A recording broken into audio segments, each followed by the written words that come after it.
चलो बच्चों, समझदारी कितनी ज़रूरी है ये हमें पता चलेगा इस स्टोरी के थ्रू। स्टोरी का टाइटल है the clever servant. Once a man brought 2 mangoes. He gave them to his servant and said, "In a little while a friend of mine, Jaychand, is expected. When he comes, bring these mangoes for us to feast." The servant shook his head and took the ripe mangoes to the kitchen. His mouth watered at the luscious mangoes. He cut one of the mangoes into slices. He found the smell of the mangoes so irresistible that he wanted to taste them then and there. So he promised himself that he would not eat more than one slice, and he ate one. How tasty the mango was! He had never tasted such a deliciously ripe mango, and he helped himself with another slice. And he ate yet another slice.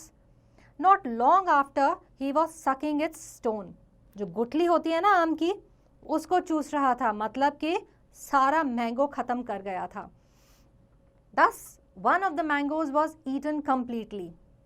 Lying before him was another mango. He found it difficult to control himself.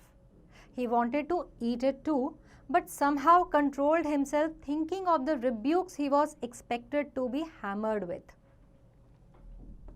Rebukes मतलब डांट, hammered with मतलब जो उसको डांट बहुत ज़्यादा पड़ने वाली थी. और क्यों डांट पड़नी थी? 2 में से 1 मैंगो वो खुद ही खा गया था. Now the question before the servant was how to save himself. At the same time, he wanted to eat the other mango. An idea cropped up in his mind. He took the long kitchen knife to his master and said, "Master, this knife is blunt and is likely to spoil the mangoes. Please sharpen it while I make other preparations to welcome your friend." एक word आया blunt. कई बार जो छुरी चाकू जो हम use करते हैं उसकी शार्पनेस ख़त्म हो जाती है, तब हम कहते हैं कि वो ब्लंट हो गया. और अगर ऐसे छुरी चाकू से हम कोई फल या सब्ज़ी काटेंगे तो वो ढंग से नहीं कटेगी. तो ये आइडिया, ये तरकीब उस सर्वेंट ने अपनाई. मास्टर से कहा, इस छुरी को थोड़ा सा तेज़ कर दो, इसकी धार तेज़ बना दो. So the master went outside the main gate of the house and began to rub the long knife hard on a stone. आपको शायद पता होगा, अगर नाइफ को एक स्टोन के अगेंस्ट हम रब करते हैं तो वो शार्प हो जाता है. All this while, the servant kept an eye on the other end of the street. As soon as he spotted the guest in the far end, he exited from the back door and ran to him. तो जब तक उसका master knife की धार तेज कर रहा था, इसने सड़क पे नजर रखी पीछे के डोर से.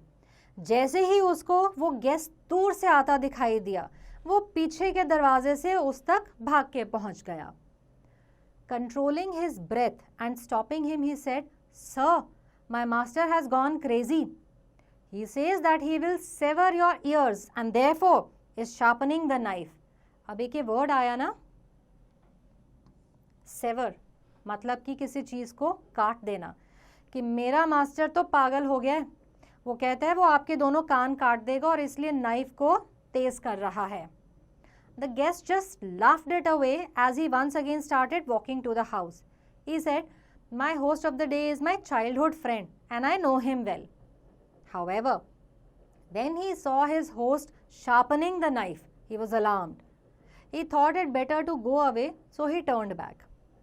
Just then, the servant approached his master and said, "Master, your guest entered the house from the back door and took away both the mangoes." कितना चालाक था. मास्टर को पहले नाइफ शार्प करने को बोला, गेस्ट को कहा कि मेरा मालिक आपके कान काटना चाहता है. जैसे ही गेस्ट मुड़ा वापस जाने के लिए, भाग के मास्टर को आके बोला कि पिछले डोर से आपके गेस्ट ने आकर के दोनों मैंगोज उठा लिए हैं और वो वापस जा रहा है. Listening this, the master went after the guest with the knife still in his hand. अब वो क्योंकि छुरी तेज कर रहा था, वो सीधा उसके पीछे भागा. He saw his guest walking away. He ran after him shouting, Jaichand, at least give me one. आपको क्या लगता है ये सुन के जयचंद को क्या लगा होगा? So the guest look back, seeing his host running after him carrying a long knife, he ran away as fast as his legs would carry him. He was frightened that he might lose one of his ears. So the master ran behind him to have one of the mangoes. And the servant, on the other hand, stood in the kitchen, relishing the other luscious mango with the great peace of mind without having to fear about the rebukes and snarls at the hands of his master. दूसरा mango भी कितने शांति से खाया, दोनों को बाहर भगा करके। तो देखा, क्लेवर होने के कई बार बड़े फायदे भी होते हैं।